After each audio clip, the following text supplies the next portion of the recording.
If you live in a 4 unit and all 3 units are rented, you can live for free or for very cheap. Today, we are going to be talking about a really, really good beginner investor strategy. This is something that I wish I had done when I started investing in real estate. And I honestly think that anyone who's young and single without a family, maybe you have a girlfriend or a boyfriend, or maybe you're married and you don't have kids, I guess would be the main thing. I think this is a strategy everyone should do, and that's called house hacking. House hacking is an incredible strategy. If you know what it is, I would still stick around because I'm going to cover the pros, the cons, an example, and talk about the best financial vehicles for you to house hack with as little to no money out of pocket as possible. So house hacking, in a simplified term, is buying a real estate property and renting out a portion or section of the property that you buy. So you can do with a single family house. You can buy a single family house and rent out the basement or rent out a room. Either way, that's fine. More typically, it's when somebody buys a duplex or a triplex or a fourplex. 4 units or under. The reason for that is those are residential style properties as far as the financials go, as far as the lending goes, as far as the valuation goes.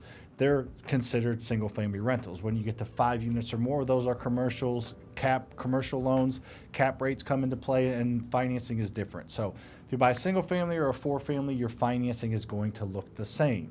So naturally, if you're able to buy a property that is a 4 unit, live in one of the units and rent out the other 3 units, you're able to kind of dip your toes into the water of owning real estate. You're a landlord. You may be even repairing it a little bit. Regardless, you are in real estate and you're becoming a landlord in a way that you're neighbors with the people that you're renting to. So it's a really convenient way to manage the property yourself, be there for the tenants. If they have questions, they can just hand you their check for rent. You can look at the property, make minor repairs if you're handy. It's really, really unique way to get in, quickly and at low risk, and being able to just kind of get the ball rolling. So it's buying a multiple unit property, and I'm going to get into the financing terms of that. Before I do, let's talk about the pros of house hacking. So you can live for free or for very cheap, depending on how you finance it, long term, and how much money you put down. If you live in a 4 unit and all 3 units are rented, it's a very, very high likelihood that you're living for free. Your mortgage is probably paid. Your real estate taxes are probably paid. Your insurance is probably paid. Pretty much every expense that you have is probably paid. Your maintenance and your property management are probably minimal because, again, you're living right next door. So if you buy a 4 unit and do it the right way, you're probably living at zero expense when it comes to owning the property. Maybe even making a little bit of money. It's still possible on duplexes and triplexes, but that fourplex is probably giving you the highest chance to live basically for free. You can use really, really creative financing that we're going to talk about. So you can get little to no money down on these properties that are move-in ready because of the financial terms. There's a lot of flexibility for residential properties. The government wants people to own residential properties so they can live in the house that they own. If you own a property versus rent, you have a 44 times higher net worth.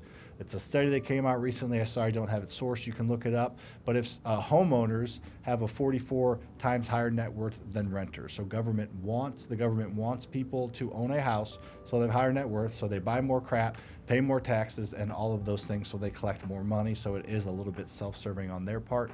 But regardless, there are so many more creative ways to buy a single family, aka 1 to 4 unit, than 5 units or more. So that's a huge advantage there. You get the landlord experience without being a full absent landlord. You don't have to probably hire a property management company, or you don't have to travel 10, 15 miles, minutes, whatever it is, to go to your rental and check on it. You live in your rental, or you live right next door to somebody that's renting it. It allows you to build equity in a place that you live without you having to pay down the mortgage. The beautiful thing about owning rental properties is somebody else's rent is paying down the mortgage. When you live in a house and nobody's renting it, you're the one paying down the mortgage. But this is kind of like a quasi investment slash not, because you're living in it, but you're not paying down the mortgage. So you get a lot of equity growth there, which is really, really cool. You get some tax advantages to owning real estate, just like you would any other thing, with between depreciation and write-offs. And then you can repeat this every few years if you want, or every year if you want, depending on how much money you want to save in taxes. So this is the best way to get the ball rolling. If you want to get your spouse or significant other on board, just go over those positives and pros that I just showed you. All right, now let's talk about the cons a little bit. So the cons, you're sharing a potential room in your house or a potential wall in another unit with someone else. You may be okay with that, you may not. It's not usually the end of the world. It's a little bit different living in an apartment complex with hundreds of people, a duplex or a triplex. There's not that many people around, but you will have people around, and it can be noisier than living on your own. Being a landlord living on site can be kind of awkward. You're the owner and the landlord, so it can be kind of awkward.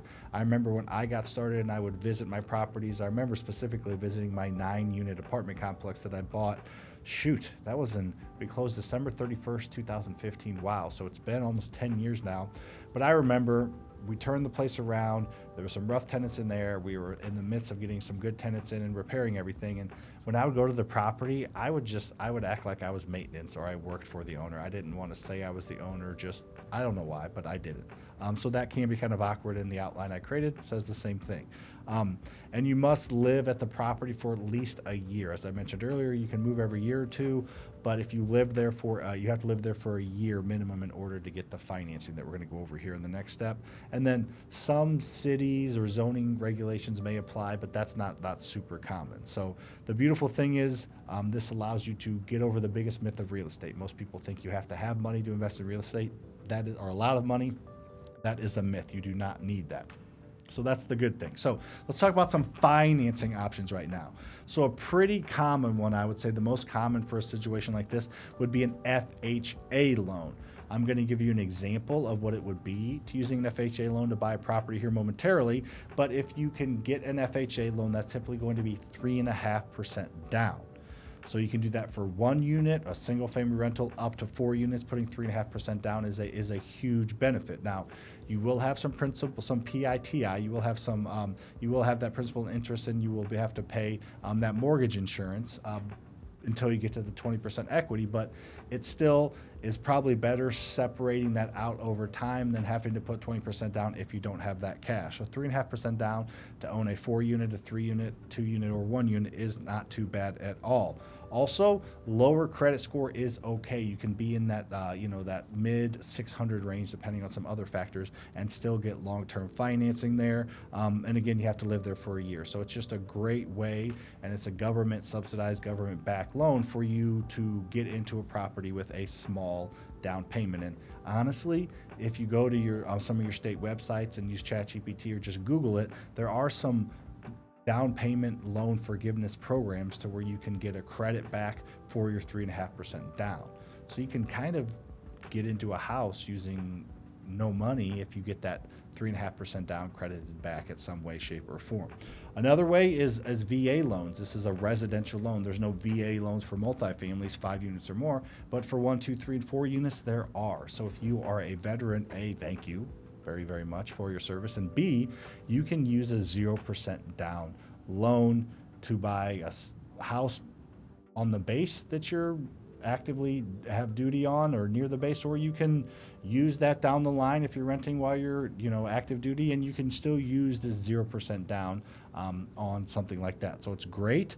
It's only for veterans is the only drawback if you're not.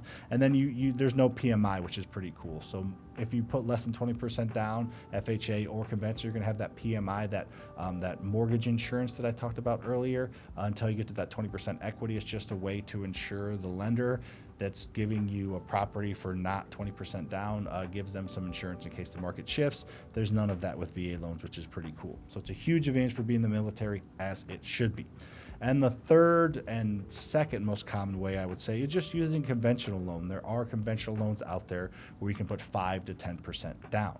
So again, it's not that 3.5%, but 5 to 10 typically is much more, swallowable than having to put 20% down on a property. Let's say you're trying to buy a $250,000 duplex, 20% down is 50 grand.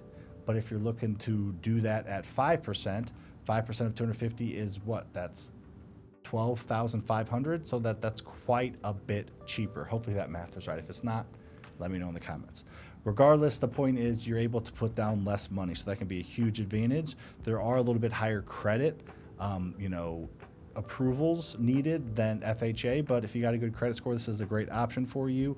And you can do this, over and over, similar to the other routes if you have the right income and debt to income ratio. So down payments can be gifted as well. If you have a parent or a grandparent that wants to give you a little bit of money, you can use it for the down payment. So it can be a gift. And some of the seller credits can cover some of your closing costs. So again, you can have down payments and closing costs that can add up. You can just, if it's a $250,000 duplex, tell the seller you'll pay him $255,000, but use $5,000 as credit, so you cannot have as much out of pocket on down payment. So a quick, easy example would be if you're looking to buy a duplex for $200,000, 3.5% down on that is $7,000.